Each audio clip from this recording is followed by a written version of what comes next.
Maray na hapon mga tugoy po ang mga baretang unyan para sa agadigdi sa Radyo DCGB. Mga baretang maruluwa sa aga sa mga dyaryo nasyonal. Enot sa PBN DCGB sa mga baretang unyan para sa aga. Aminado ang Department of Health na daipang test para maraman ang mga kaso nin long COVID o ang kondisyon kung saan nag-aloy ni nagkaparang bulan ang mga simptomas nin COVID-19. Sigun kay Health Undersecretary Maria Rosario Vergere na pinakamaray na gibuhon kan mga nakakamati nin long COVID na magkonsulta sa doktor o healthcare provider. Sinabi niyang ang long COVID o pag-abo kadifisilan sa paghangos, pagkulog nin tikab, asin lawas, asin ibapa, minadorar nin 2 bulan o sobra pa alaga day ni nakakaulakit. Tanawan nin duo ni Vergere na day dapat baliwalaon ana mamatian na simptomas nin long COVID lalo na ko nadidifisilan sa paghangos. Sigiraray na inaga ni Vergere sa publiko na magpabakuna bilang dugang na protection kontra sa COVID-19. Naniniwala si PNP Chief General Junardo Carlos na ang pagmantinir kan Alert Level 2 sa Metro Manila as iba pang local government units sagkod sa katapusan kan presenteng bulan, iwan na dakulang tabang para matuod na ang publiko sa new normal. Sa iyong piniliwanag na ang pagbaba kan Alert Level pwedeng magresulta sa pagiging masyadong kampante kan mga tao mantang mantinido pa ang patakot kan COVID-19. Idridag pa man ni Carlos na mas importante ang mas mahigpit na obserbasyon sa health protocols dahil ang tanagakaigwaman inin mga pagtiripon ang mga tao sa panahon nin kampanya. Sa iyang tinawanin doon na dapat matuod ang mga tao sa mahigpit na regulasyon para mamantinir na disiplinado sa pag-obserbar sa health protocols kung mag-abot man ang panahon na ipasunod ang new normal sa Alert Level 1. Posibleng magbaba pa sa 83 ang mga bagong kaso ng COVID-19 ang marrestro sa nasyon pag-abot kan Marso 15. Sinabi ni Health Undersecretary Maria Rosario Vergere na posible ning mangyari kung mamamantinir kan publiko ang presenting compliance kini sa minimum public health standard. Ang projection base man sa pinaka-ultimong record kan FASTER. Sigun kay Vergere, kung magiging pabayaan publiko asin mababawasan ng 12% ang pagsunod sa public health protocol, posibleng sumakat sa 2,077 kaso ang mga bagong kaso na marrestro sa nasyon pag-abot kan Marso 15. Pero kung magkampante, asin mabawasan pa ng 19% ang pagsunod sa mga health protocol, posibleng pumakol pa sa 7,748 kaso kada aldaw ang marrestro sa nasyon. Paliwanag ni Vergere na nakabase ang projection sa Omicron variant asin iba pang factors aro kan mobility kan populasyon, vaccination coverage, asin pagsunod sa minimum health standards. Kung kaya, para dagos nang magtriumpo ang laban kontra COVID-19, importanteng magsunod sa protocol asin may taas ang vaccination coverage sa nasyon. Nakaresibi ang Philippine National Police ng 300,000 pesos na kantidad ng mga medical asin oxygen equipments. Donasyon ang nasabing kagamitan kan Great Heart Charity Association katuwangan My Info Tech Incorporated. Inabot ni Duke Jong ang Philippine Honorary Chairman kan Great Heart Charity Association. Asin pamayo kan My Infotech ang mga kagamitan asin naresibi ni PNP Chief General Junardo Carlos sa ginibong turnover ceremony sa Camp Crame. Kamamutan kay ni na makataunin dugang natabang sa PNP General Hospital asin tanganing makaparahay ana kalidad kan health services sa mga aktibong pulis asin sa indang dependents. Kiba sa mga donasyon ana M9 oxygen concentrators na nagkakantidad niya na 306,188 pesos. Mientras tanto, dagdag na bareta ulit dyan sa luwa si Luwens Barcena. Luwens, kamen. Nangapudan si Alcalde Vic Perete kana Daraga Albay na magsunod ng gadaan ng mga taga-Daraga sa minimum public health standards tangani nang maiwasan ana COVID-19. Ini ang reaksyon ni Alcalde Perete makalihis na manotaran na may 2 panibagong kaso ng COVID-19 sa Daraga sa indang munisipyo.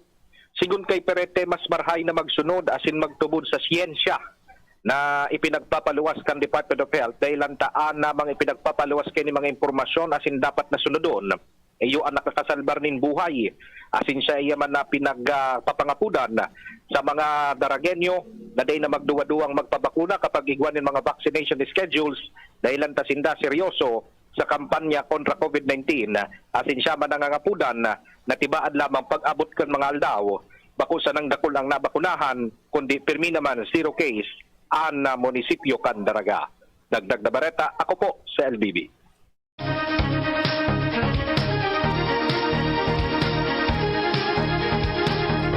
Aminado ang Octa Research Group na mantinidong concern pa magirare kan gobyerno ang mga bakunado. Sinabi ni Dr. Guido David kan Octa na pwedeng magkigwagarare nin pag-itaas ng kaso asin ang matatamaan kini iyo ang mga unvaccinated individual lalo na sa mga lugar na hababa pa ang vaccination coverage.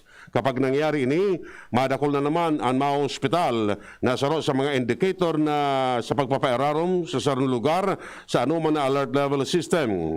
Kaya nangapudan kini sa mga unvaccinated na magpabakuna na dahil kapag halangkaw ang vaccination coverage sa sarong lugar, halangkaw man ang tsansang may paeraro mini sa alert level 1 sa napaagi man pasisiring sa new normal.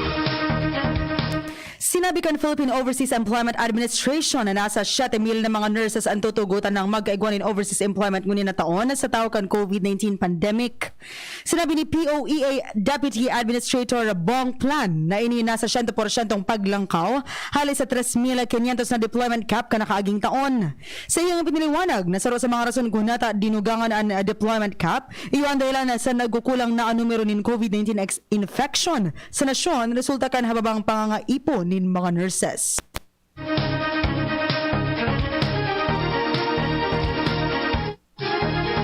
Posibleng dahil nakaipuan ang pagsulog ng face mask sa ultimong quarter kan 2022. Ini sigun kay Vaccine Czar Carlito Galvez kung dagos nang magbaba ang COVID-19 cases o matapos na ang pandemya.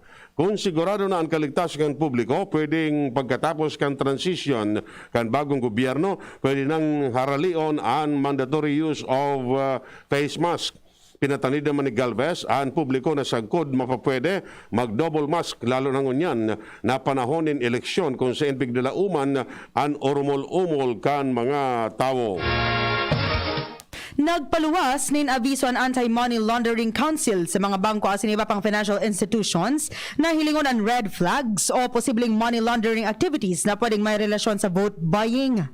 Sinda nagpaluwas nin abiso kontra sa digital vote buying bilang antisipasyon sa pagruso kan mga financial activities na pirming nangyayari durante nin panahon kan eleksyon asin siguro na ang proceeds hali sa bako legal na aktibidades dain magamit sa panahon nin kampanya. Balikan tang bareta ulit dyan sa luwas si Hans Galero. Hans, kamen. Saro na namang OFW Family Circle Association digdi sa Bicol ang nakaresibin ng 100,000 pesos na kantidad na tabang pinansyal kan Overseas Workers Welfare Administration o OWA Bicol. Susog sa impormasyong ipinaluwas ko niyan kan OWA Bicol sa paagi ni OIC Regional Director Genevieve Diaz Agualio ang first tranche kan sa indang tulong puso o ining pigaapod nindang tulong pangkabuhayan para sa pag-unlad ng samahang OFWs na receiving niya na kan grupo kan San Nicolas kan naman OFW Family Circle Association. Sigun sa iya saro ini sa mga programa ninda na pigtao sa mga mapipiling benepisyaryo tangani na matabangan ang mga ini na makapag-establisher kan sa indang mga negosyo asin man makatabang sa sektor ng agrikultura sa lugar kung sa sinda nagigana. Sa ngunya nagtong asigurasyon ng OWA Bicol na padagos sinda nga mataon ni na siring na asistensya o kaya tabang sa mga iba pang OFW Family Circle Association sa bilog na Kabikolan urug pangunya na padagos ang pandemyang COVID-19. Dagdag na bareta, Ans Galero, DCGB. Nagtutubod si Presidential Advisor for Entrepreneurship asin Go Negosyo Founder Joey Concepcion na importante ang papel kan padagos na vaccination sa pagbaba kan alert level 1 para magpadagos ang pagbangon kan ekonomiya kan nasyon. Sigun kay Concepcion, importante man na matudukan ng booster ang mga taga Metro Manila para may baba na sa level 1 ang COVID-19 alert status sa National Capital Region sa Marso. para man sa mga lugar na igwang halangkaw na infection rate at sinababang vaccination level, dapat dining mapakaray bago mag-de-escalate sa alert level 1. Mantang nag-apelarman si Concepcion sa Gabos na namamanuan na magpabakuna na o magpatudok nin booster pa sa sharing sa pigapod na endemic alis sa pandemic state at asin dagos na makapagbukasan ng ekonomiya kan nasyon. Nakaresibi ang Parish Pastoral Council for Responsible Voting nin mga informasyon na dakulang kantidad nin kwarta ni pinagtatangro para ipabakal o ibakal nin boto sa maabot na eleksyon. Sinabi PPCRB Chair Myla Villanueva na andayaan sa eleksyon nangyayari maski bako pa man ang eleksyon. Sa iyang sinabi, nakadakol man ang mga issue manunungod sa pamamakalin boto pero dipisil para sa inda na madakop asin mai-report ini. Idinagdag pa man niya na nangangaiposindanin mas dakol ng mga volunteers tanganing mabantayan ang kondukta kan eleksyon.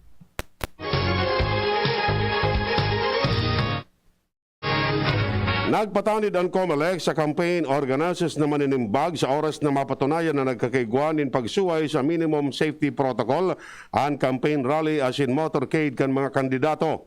Sigun kay COMELEC spokesman James Jimenez, ang gabos na reklamo sa posibleng campaign violation maagi sa pag-aadal kan Regional COMELEC Campaign Committee. Sinabi niyang ang nasabing committee ang madesisyon kung magkaiguan in pagsuway asin garo sindaman sana ang mataon ni rekomendasyon sa kung anong penalidad o reklamo ang isusumitir sa mga campaign organizers. Nakakasiguro ang Department of Education na magkakaiguanin dry run sa pagserbikan mga paratukdo sa maabot na eleksyon. Iniyan pahayag ni Education Undersecretary ni Pamusano Malaluan sa pagsasabi na siya nakakasiguro na magkakaiguanin simulation o dry runs. Kaipuhan man ini para masabutan ang mga posibleng mangyari sa pagserbikan mga paratukdo sa eleksyon sa Mayo 9. Idradagpa man niya na gusto mahindang masabutan kung ano ang magiging epekto kan kondukta ng eleksyon mantang nasa taho pa kan pandemya.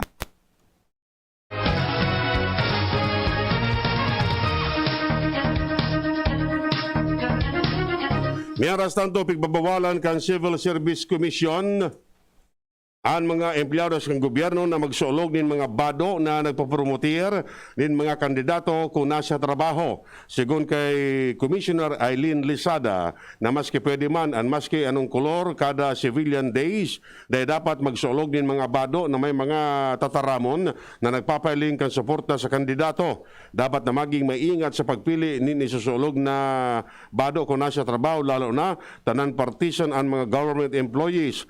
Ordinaryong may kanya-kanyang kolor ang mga kandidato bilang parte kan sa indang kampanya. Nagparumdum ang COMELEC sa mga kandidato manunungod sa itinalaan ng mga regulasyones sa physical campaign para sa maabot na eleksyon sa Mayo 9, 2022. Sinabi ni COMELEC spokesman James Jimenez na nakuhaan sa indang atensyon na may mga kampanya na day nagsusunod sa mandatory face mask as in face shield policy siring man and physical distancing. Sa iyong sinabi na responsibilidad kan mga kandidato ang kaligtasan kan sa indang mga staff as in mga taga-suporta. Idinagdag pa man niya na ang gabos na mga maatindira sa in-person campaign activities kay puan magamit nin full coverage face shield as in face mask siring man pirming sunodon ang minimum health protocols. Mantenido sa 8 senador pamanggiraray ang nakapirma sa draft report kan Senate Blue Ribbon Committee manunod sa pagbakal kan gobyerno nin pandemic supply alis sa Family Pharmaceutical Corporation. 11 sa mga miyembros kan committee ang kaipuan na magpirma para may presentar ang draft report sa plenaryo kan Senado para pagdebatihan asin aprobaran. Para kay Senador Richard Gordon, kibanan sa 8 nagpirma sinda Senador Coco Pimentel, Riz Antiveros, Ping Lacson, Coco o kaya Kiko Pangilinan, Leila de Lima, Manny Pacquiao, asin Franklin Drelon. Ang ibang mga senador na ipanagpipirma dahil pigadalan pa ang laog kan 113 ng report kung saan pigakusaran si Presidente Rodrigo Duterte nin betrayal of public trust dahil sa pigsasabing pagdefensa sa mga envelto sa kontrobersya.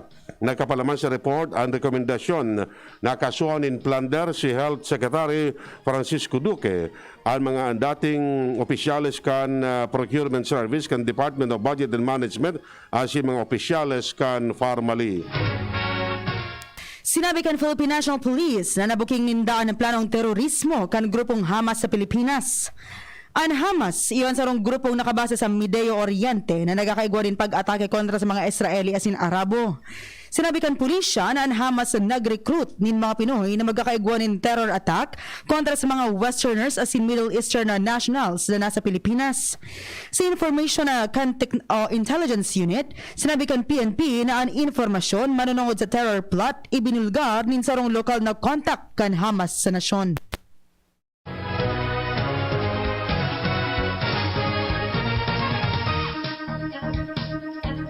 Masumiter ng supplemental affidavit complaint ang Criminal Investigation and Detection Group kontra sa inapod na poblasyon girl na si Gwyneth Anchua. Sa preliminary investigation, tinawan kan prosecutor ang PNP ni Sagkod Pebrero 21 para isumitir ang complaint asin pipagpresentar man sindanin mga karagdagan na witnesses. Kanakaangil daw nagsumiter na si Chua kay banan ang sayang magurang kan sayang counter affidavit sa city prosecutor may kinaraman sa isirangat kontra sa iya na pagsuway sa Republic Act 11332 o mandatory reporting of notifiable disease and health events o Public Health Concern Act. Base sa reklamo, sinuway ni Chua ang sa iyang magurang as mga empleyado asin opisyal kan Berjaya Hotel. Nagkaparang probisyon ka nasabing lay, magigiramduman na kanakaaging bulan nag-viral sa social media si Chua dalang sa pagdulag kini sa quarantine asin nakipagparty pa sa sarong bar asin pagluwas kan resulta kan test positibo palan sa COVID-19. Sarong mahamis na sorpresa ang naresibinin sarong bar examinee kan magpropose sa iyan sa iyang nobyo matapos kan sa indang ultimong aldaw kan bar examinations. Nakaresibin in bouquet of flowers si Malaika Maloloyon na hali isa sa iyang nobyo na si Dem Salazar matapos ang maghapon ng bar exams. Di natapos sa bouquet of flowers ang sorpresa dahil anta sinabat pa si Malaika ninsiring sa hardin ng mga kandila asin swing lights sa indang natad pasiring sa dakulang puso sa tao sa indang hotel room. Matapos kay ni hinapot ni Dem si Malaika ni Will You Marry Me? Sarong mahamis na yes ang isinimbaga ni Malaika kay Dem.